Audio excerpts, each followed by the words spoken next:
Getting going. All the way from in the silence, a little bit of drum. Would you guys join me in this affirmation? I am in God, and God is in me. There is no separation. Does that feel true for you? Let's try it again. I am in God, and God is in me. There is no separation. The title of my talk today is Spirituality Incarnate. What does that mean? Well, there's a sense in which everything is spiritual, right? I mean, you're spiritual and I'm spiritual and so is everybody else. Spirit is all there is, at least by my definition. Spirit's in everything. It underlies and permeates the universe. And so, what does it mean to be spirituality incarnate if we already are that? Why do we even want to talk about it? I think one of the reasons we want to talk about it is because most of the time, most of us probably don't really feel that way. We may know it up here, that we're one with everything. But for whatever reason, we don't really feel that way. So one reason to talk about it and think about how to be spirituality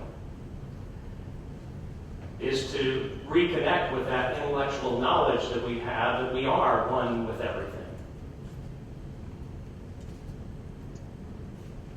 There's an old passage in the Old Testament that talks about how God is one. The universe is one. We're all one. How do we get to the place where we feel that and we know that for ourselves? Well, like many things that are true, they wind up being a paradox. So while you're spirituality incarnate already, there's a place where we can start to learn and feel and know that a little bit more than we already do. For me, spirituality is about reconnecting with the deepest inner essence of the universe.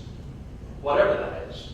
Whatever you want to call it. Doesn't matter if you call it God, or if you call it spirit, or if you call it consciousness, or if you call it the universe. It doesn't really matter. But that, to me, is what being spiritual is about. Reconnecting with the deepest essence of the universe. As human beings, or as we often say in unity, spiritual beings having a human experience, what that means to reconnect with the essence of the universe is to reconnect with the essence of who we are as human beings. It requires that we ask the question, what is our essence? Or more specifically, what is my essence?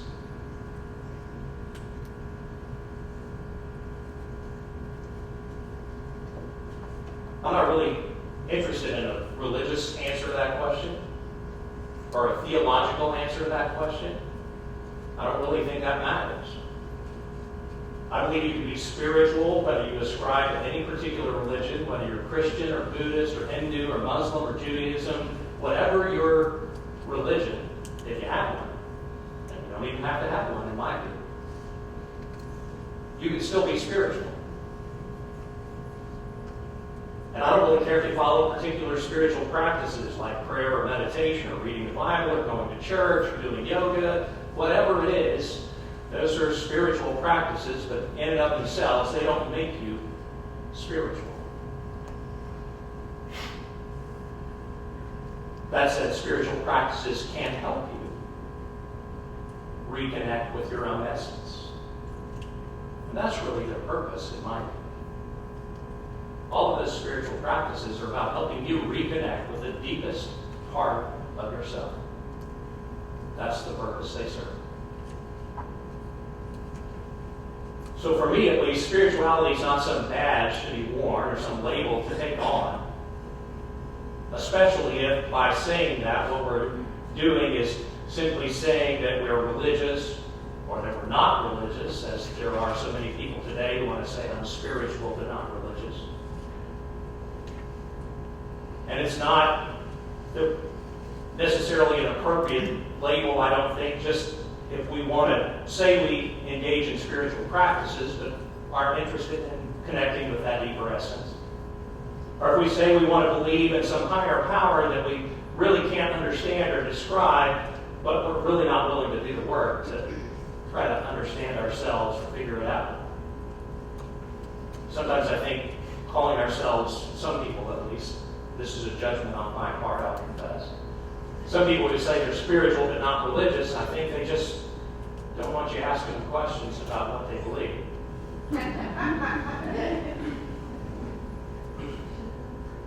It's just a good put-off, right? Or maybe they do yoga, or maybe they meditate, or maybe they do whatever, but that's the extent of it. To me, that's not really spirituality. That's not being spiritual.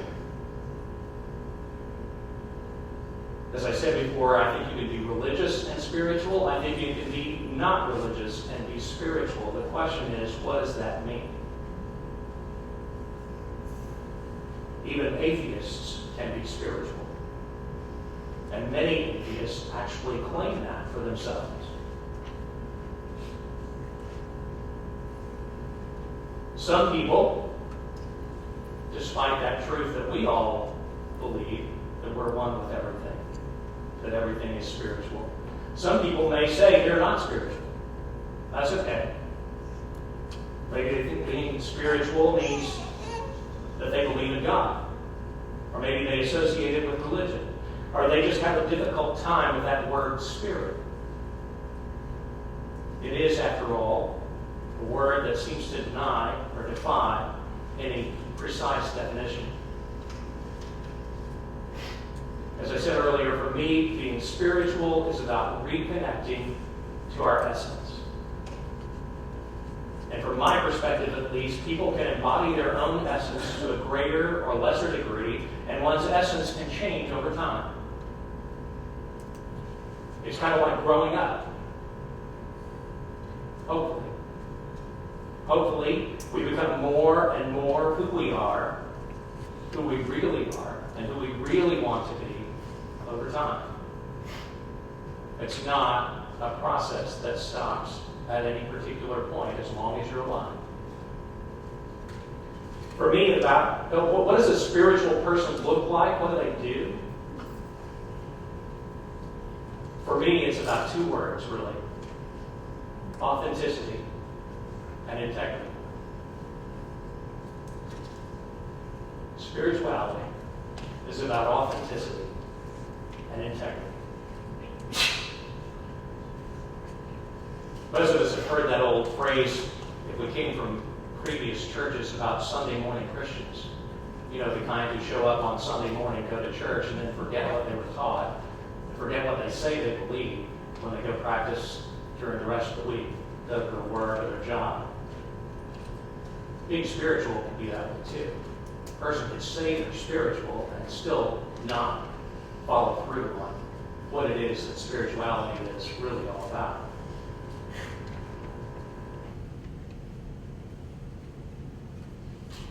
One can claim to be spiritual, but if he or she isn't being true to their own inner spirit, or at least working at it, they aren't being the incarnation of their unique spirit.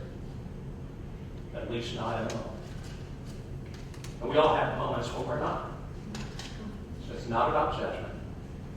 It's about recognizing it and continuing to do the work anyway.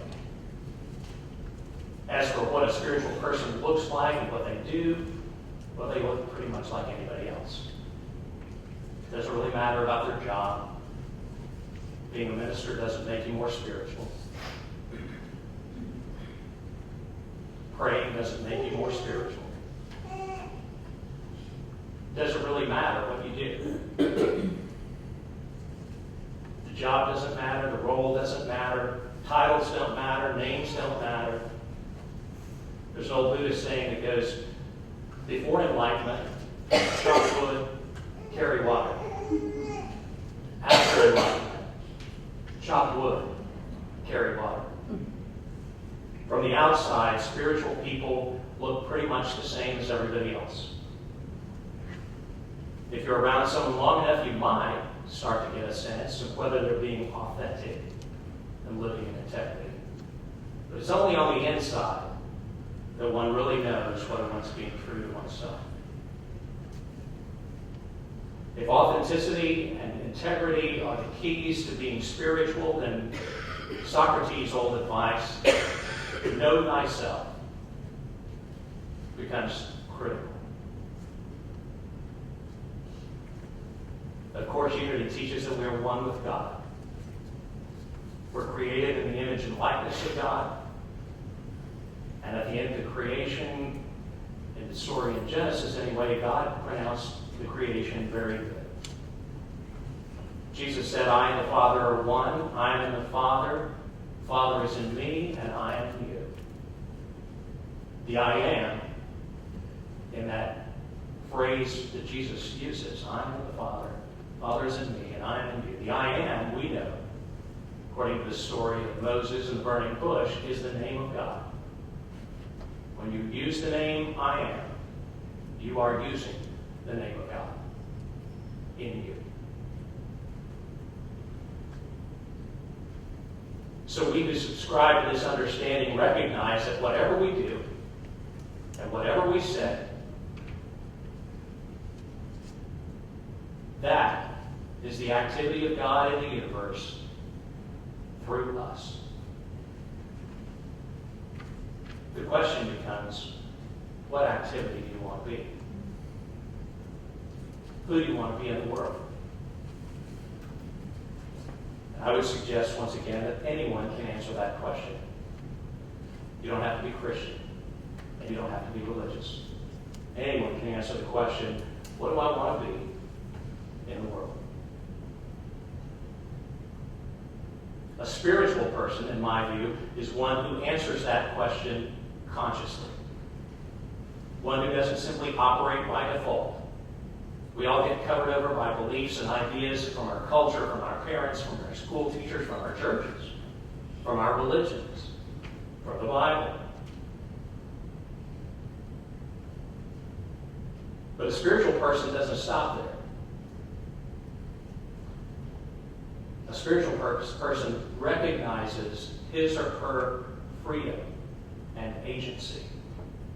When we think about it in terms of being God in the world, we are the agents of God in the world.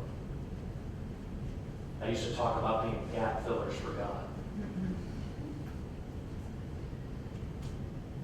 But a spiritual person recognizes that you have the ability to make a choice.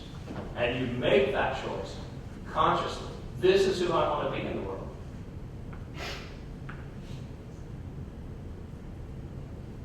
For me, that might be the thing. Making those choices consciously. That's really the key to being what the title of this talk is. Spirituality Incarnate. Making the choice consciously to be whatever it is that is important to you. To be in this world and doing it consciously. That's being authentic. Right? And then you live in integrity. Now, spiritual practices can help facilitate that process. They can especially help us to see through those illusions of our daily material world. To see those places where what we know to be true and what's happening don't really seem to match. If your experience is anything like mine, seeing through those illusions is an ongoing, lifelong process. There are very few extended periods of time that I've been through in my life where I didn't realize something that I believed to be true turned out to be.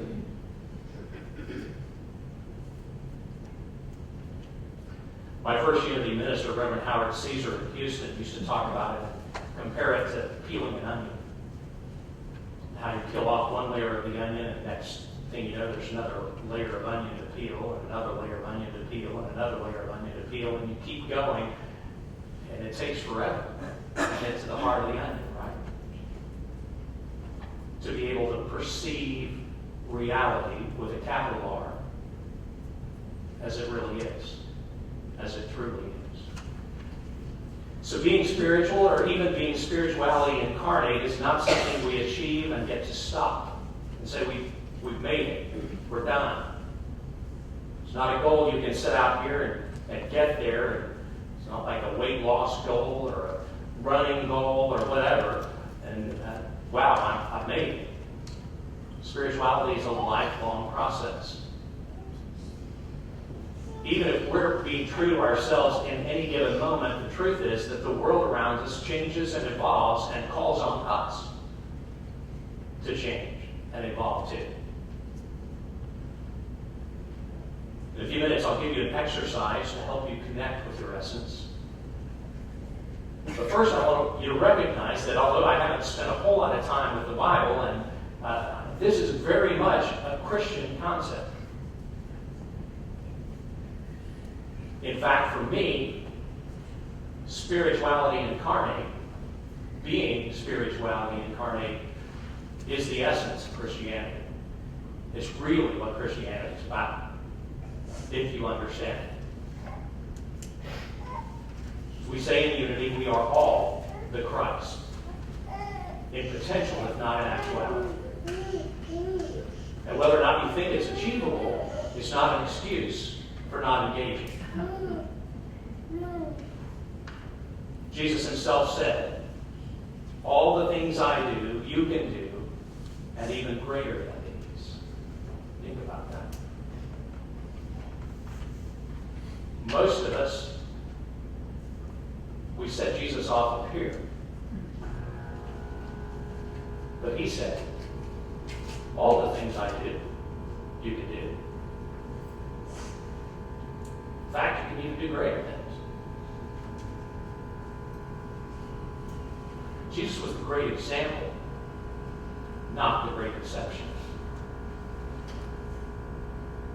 And Paul in Philippians 2 describes in Christian religious language exactly what I've been talking about. Philippians chapter 2, verses 5 through 8. Let the same mind be in you that was in Christ Jesus, who, though he was in the form of God, did not regard equality with God as something to be explained or exploited.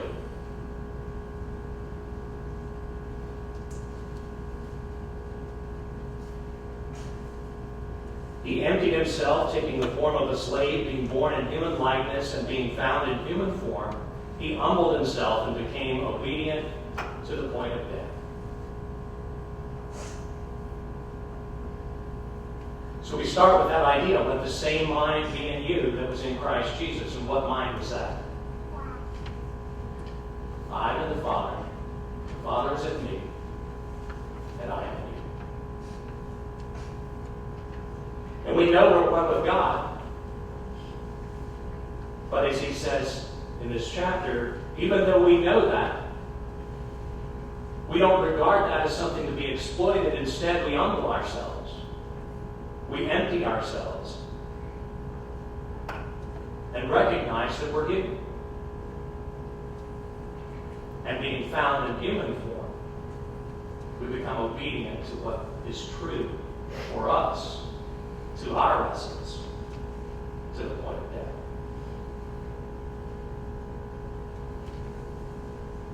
In other words, we recognize our oneness with God, empty ourselves of those things of the ego that would not serve our true purpose, and live true to our essence till we die. And because it's a process, it's not like the instruction. Excuse me, let me back up. It's a lot like the instructions on the back of your shampoo bottle. Lather, rinse, repeat.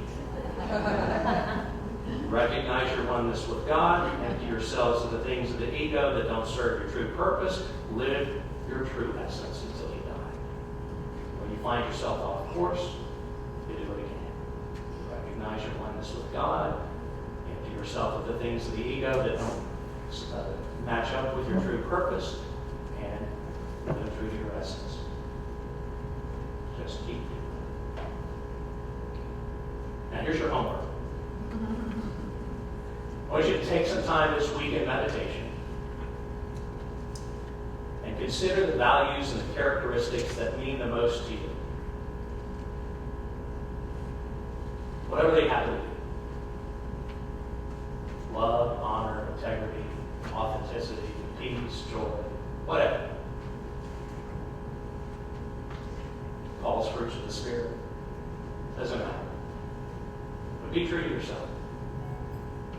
Make a list of the 10 things, characteristics, qualities that are most important to you, that mean the most to you. What do you notice in other people that you admire? What do you notice in yourself that you admire? What do you more? Write those 10 things down and give yourself a couple of days to just sit with them.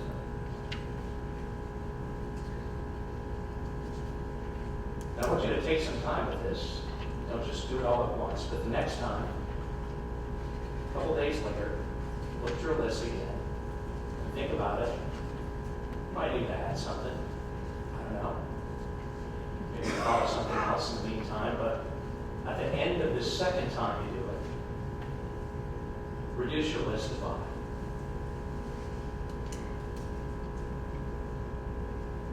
Just start narrowing it down. Sit with that for a couple of days and then do it again one more time to reduce it to 3. What are the 3 things that are most important to you? Once you've done that, write them down on notepads, on post-it notes, make screensavers, whatever it is that you have to do to implant and imprint your mind with the 3 characteristics or qualities that are most important to you. They are your essence. They become your spiritual DNA. And your job then becomes to bring those to life. But you need to have them so prominent in your consciousness. When somebody asks you, what's your purpose? You can tell them. My purpose is to be A, B, and C. What do you want to do? What matters to you? A, B, C.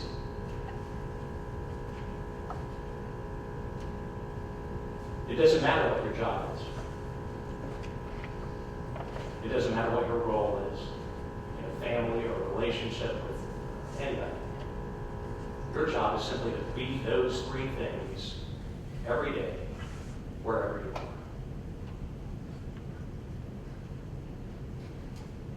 It's conceivable, I suppose, that you might be in a place where it's impossible to bring those 3 things in. And there are times, of course, when you're not going to be able to bring them as much as you might otherwise.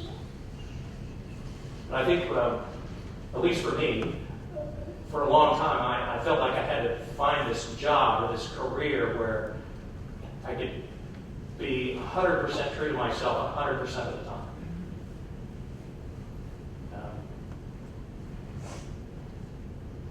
If I'm doing my best to bring those 3 things to life, wherever I am, it doesn't matter what my job is. My job is to do the best I can, wherever I am.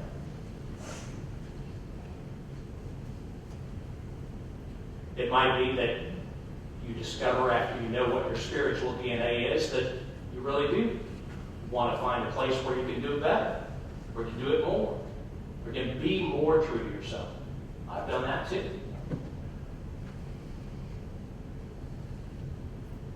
There's no rule, by the way, against changing anything. who you are, what you do. You can change your spiritual DNA if you want to. But I just encourage you to pick 3 things and spend some time considering how you can be those in every facet of your life, whether it's at church, at your job, in your home, in your social groups, whatever it happens to be. Those 3 touchstones can help you by simply asking in any given situation, am I being true to myself? It can help you make choices about your life. Whether you want to do something or not. Whether you want to go somewhere.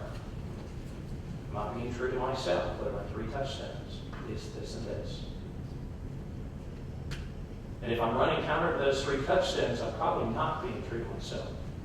Jesus said, let your yes be yes and your no be no. The way you can do that is to know who you are and what's important to you. I'm not, by the way, saying or suggesting that you should be insensitive or rigid or controlling or anything else about these 3 characteristics or qualities. I bet for most of you, the 3 characteristics or qualities you pick will require that you consider somebody else.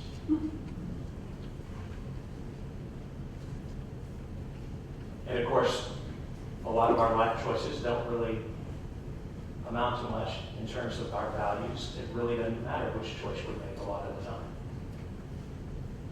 But we'll always have those 3 touchstones to look at and to know. My hope is, and my experience teaches me, that if you do this exercise and you continue to examine yourself and follow through like we talked about, remember your oneness with God. Empty yourself of those things of the ego that don't serve your purpose. And then live your life through your purpose. If you do those things, you will be and feel that you are spirituality incarnate. I'll let you start feeling more and more that way once you do the exercise.